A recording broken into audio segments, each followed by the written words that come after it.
No. I just want to ask to pronounce your name, Urvashi Rangan. Yep, Urvashi Rangan. Uh-huh.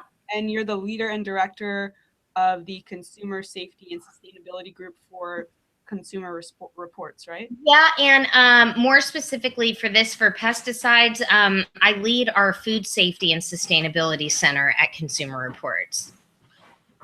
Okay, cool. Okay.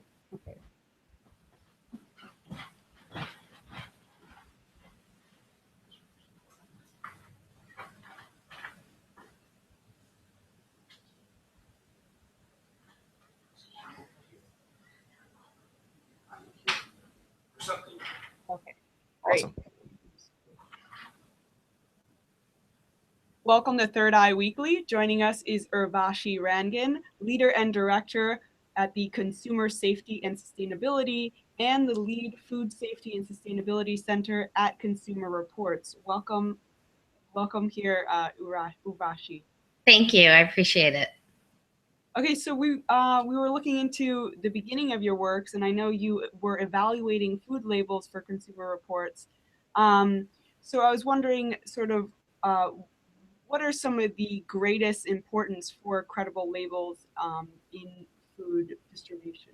Sure. Yeah, we've been evaluating label claims on food for a really long time. And, you know, like we test toasters or cars or electronic devices, we have a set of criteria and we run all the labels through that criteria.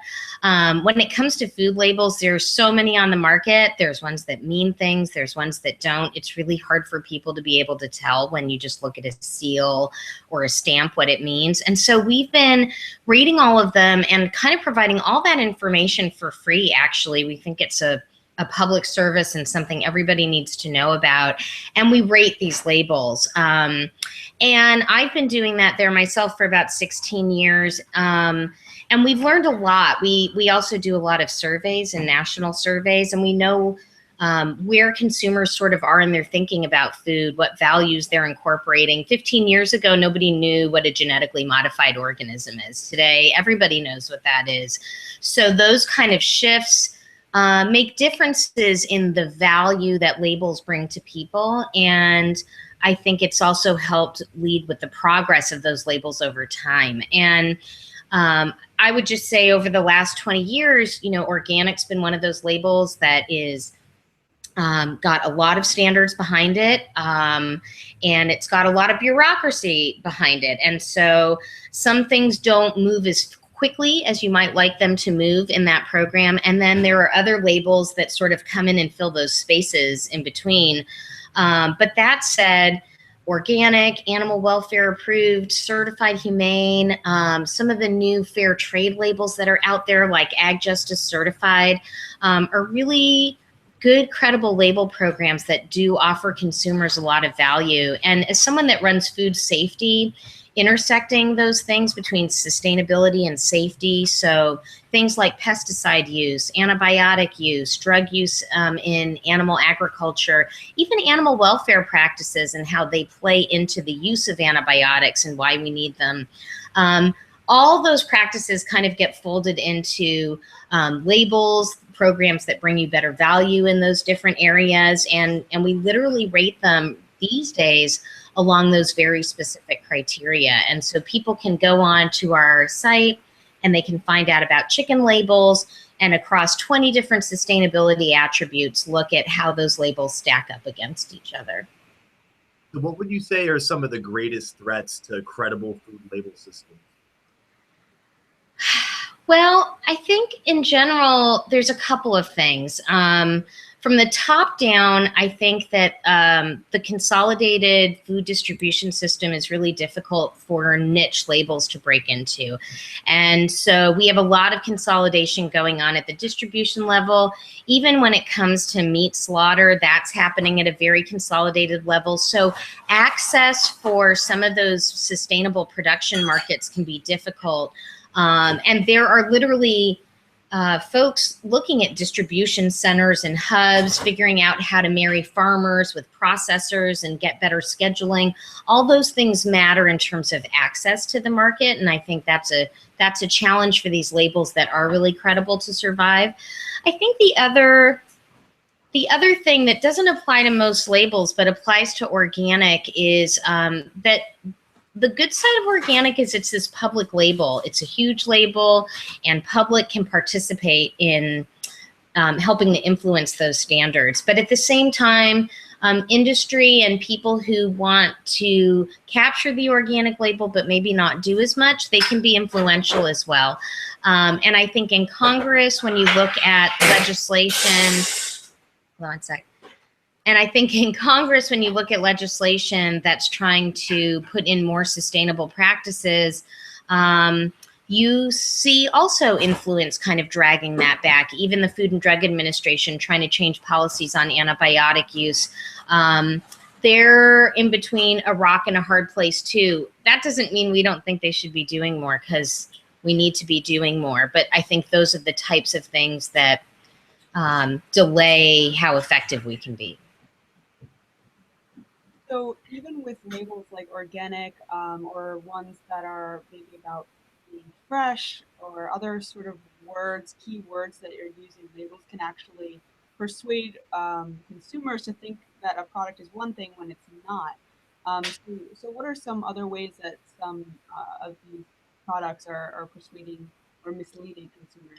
Yeah, that's a great question. And we actually have a campaign right now to ban the natural label on food, and we have over 100,000 signatures on that. And it's kind of the yin and the yang of labeling in educating people about labels that do mean things. You also have to educate people about what is the conventional baseline, and then what are those labels that are really misleading people. And natural is just one of those labels that doesn't really have to mean anything. And when it comes to processed foods, you can have artificial ingredients in them. And the FDA really doesn't have any standards behind them. When we take surveys of consumers, we find that 60% of consumers think there's no artificial ingredients. 2/3 of them think there's no antibiotics. 2/3 of them, or at least more than half of them, think animals went outdoors when they see a natural label. None of those things are true. Animals could live very confined lives, being physically altered and being inside all the time. That's not what people think of as natural. And so we've been able to kind of quantify that misleadingness in the population, which has been, we hope, somewhat effective. And we're going to Congress, and we're trying to get a bill in place that's actually going to address this issue. Because what we call sort of the green noise in the landscape, if you have this much green noise and this many labels like natural or free range or fresh to some degree, no nitrates doesn't mean no nitrates, that those things cloud the market and they make it harder for the credible labels to survive. So we'd like a level playing field, and we'd like there to at least be some minimum standards behind using certain claims so that people aren't misled. So what would you say are some of the best fruits to buy organically? You know, when it comes to organic, and we took a look at the USDA pesticide residue data, and no matter what we looked at, and they don't have organic data for everything, but no matter what we did look at and that was there, it was always incredibly low, by 10, 100, 1,000-fold of what their conventional counterpart was. So if you're lucky enough to be able to afford organic, it's a good bet from residue point of view. It's also a good bet because the workers were probably not exposed to certain residues. And one of the things we talked about in our report is there's consequences and risks to farm workers, their families, to the environment that they're being applied to the ecology, to bees that pollinate our food. And so trying to broaden our consciousness even beyond those residues, we say, look, organic's always a good choice. If you're trying to prioritize your dollars and you are really concerned about those residues on the produce, strawberries, cranberries, nectarines, tangerines, those are all really good to buy organically. We find that when we look at the residues, they tend to be on the higher end for those. When it comes to vegetables, green beans, sweet peppers, hot peppers, sweet potatoes, they're also on the always buy organic. And people who are interested in that information may also be interested in how we broke that out by country. And at greenerchoices.org, we did a 50-page report on all of this. And there's a great sheet in the middle of all of that broken out by country and the relative risk of the residues that we found and how frequently you would encounter them. But it's interesting to see that it's not just imported versus domestic. Some imported countries are coming in lower than the US, vice versa. So when you take a closer look at that data, there's some interesting things in there that consumers should be aware of, and we think our government should be aware of too, in order to bring all those levels down as they should be. So you should look at not only if the product is organic, but also where it's coming from and the likelihood of pesticides. When it comes to organic, at least you have this deck of standards, and you can't really use a lot of things, and you can't use pretty much most industrial pesticides. So you can almost not worry if you're going to go organic and checking the chart and what country. In general, look, we like the US because it's more locally produced, and in that way it's not trucked around as much, and there's less of a footprint from that product sustainability wise. But in terms of production practices, whether it comes from abroad or here, in general, they should really be meeting the same standards, and those are pretty good. When it comes to conventional produce, if you are looking for better values than others, that's where taking a look at those countries where they stack up in residues really matters. And, you know, if you've got small kids, that's also where it can matter a lot too, or you're pregnant. Those are times that you also want to make sure you're kind of reducing your exposure in a big way to those things. Kids, pound for pound, get bigger exposure.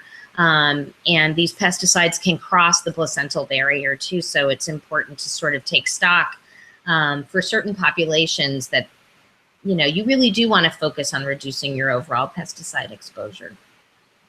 So what can consumers do to help create more credible labels going forward? You know, one thing we try to do is educate people on what they mean and what they don't mean. We think informed consumers make the best and most discerning consumers. And what that does is you start to create truer demand in the marketplace. And so consumers can make a difference by really knowing what they're getting and making sure that what they're paying more for, they're really getting. And, you know, sometimes the hair is even split on sustainable lines. If you care more about animal welfare than you do about some other attributes, different labels will get you there. So it's important for you to support those values and what you think are important. And it's important to fight those labels that don't mean anything. And people who want to sign petitions like ours to ban the natural label, and hopefully we'll be rallying for more support when we see if we can get a bill introduced to try to push that over. That's where consumers can be enormously helpful in telling your representatives, I don't really want to be misled anymore. I think there should be a level playing field for labeling, and I don't think it should be legal to mislead consumers. And the law actually says all of that. And in some ways, they don't have to create that law. Those laws exist for a lot of the authorities of the agencies. They're just not doing it. And we as people should be demanding that they do it. In the meantime, groups like ours are going to be lobbying them and really trying to hold the government accountable for making sure that you can't just mislead consumers out there. And that's something that consumers can also get involved with. But ultimately, we don't think the onus should be on consumers to always have to sift through this nonsense, that our government has a role to play in creating a level playing field. Those are all the questions we have today. Thank you so much for taking the time to speak with us. Okay, great. Thanks a lot, you guys. I really appreciate it. Thanks. Have a great day. Bye. Thanks, you too.